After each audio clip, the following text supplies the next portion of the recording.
how about we talk about Trump for a minute?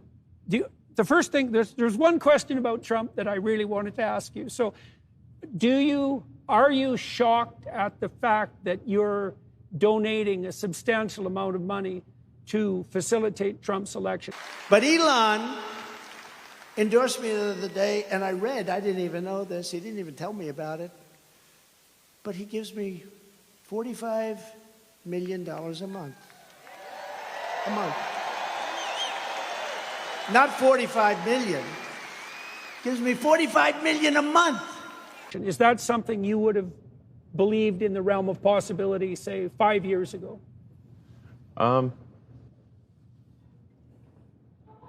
Well, what's been reported in the media is simply not true. Okay.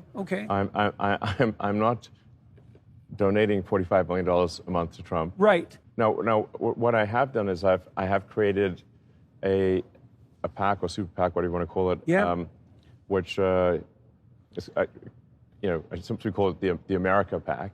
And do you want to tell everybody who's listening what a PAC is? Because people it's a political action committee. Yeah. It's an organization. It's sort of a legal entity that can receive funding. That funding can then be used to help with political campaigns. Yeah, you can donate money directly to candidates.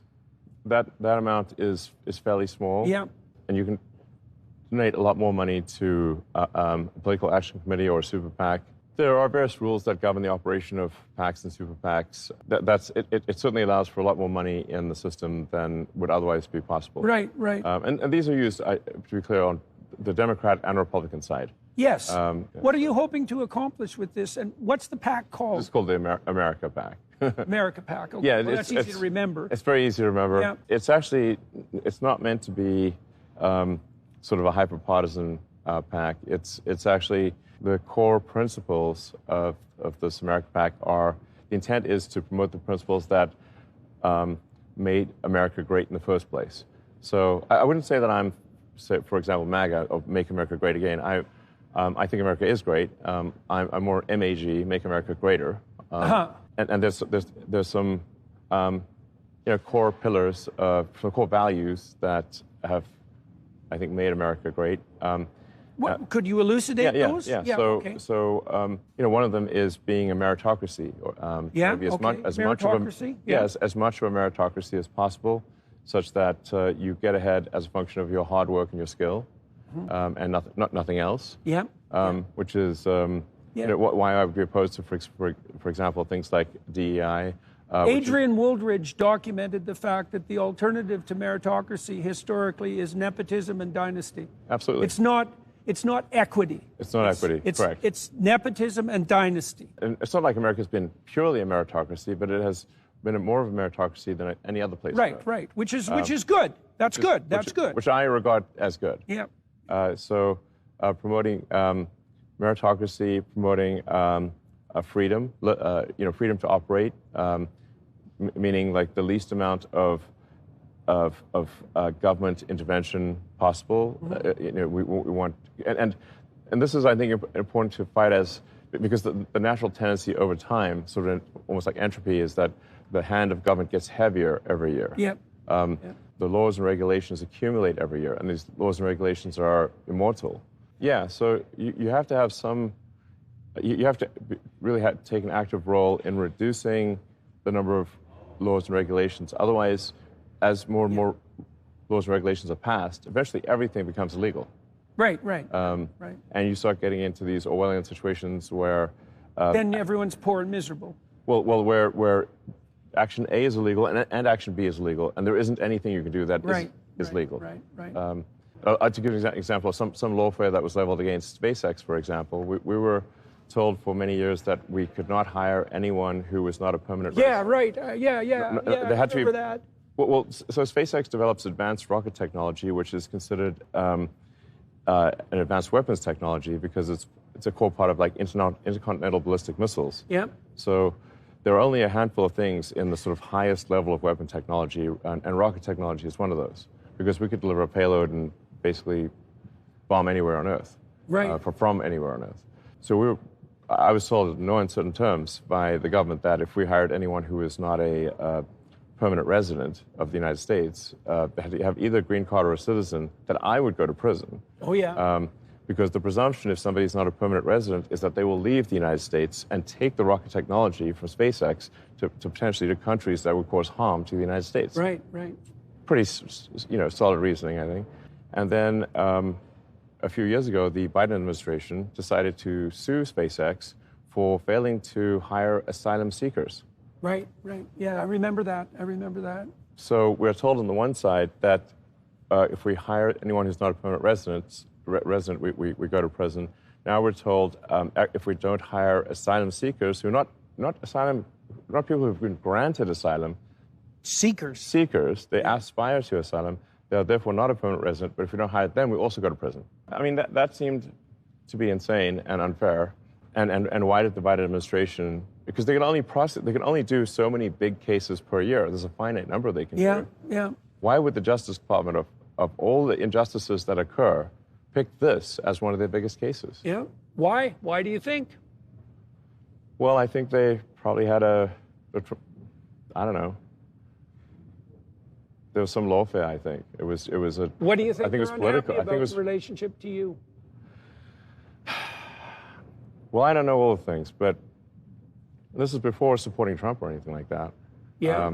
In fact, I'd supported Biden and before that Hillary and before that Obama. So. Right. That's why I was asking if this comes as a shock. I don't know if it could just be random. It could be. Like they didn't tell us, why pick us? Why do such a crazy lawsuit?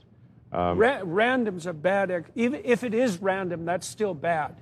It's still I mean, bad. That's just a marker of incompetence. But if it's not random, well, it seems to me highly unlikely to be random. Yes, and also why attack SpaceX and not say Boeing or Lockheed?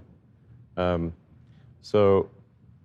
think part of it might be that SpaceX is not unionized, and the Democratic Party in the U.S. is fundamentally controlled by the unions. Mm-hmm. So that I'm speculating here, but since we're not unionized, we're, I think, a very happy workforce. I'm out there on the factory floor. I don't see if people are happy. It's a good vibe. Yeah. What do you think of Trump? Well, I mean, I'm not going to. I don't sort of subscribe to cults of personality. Yeah.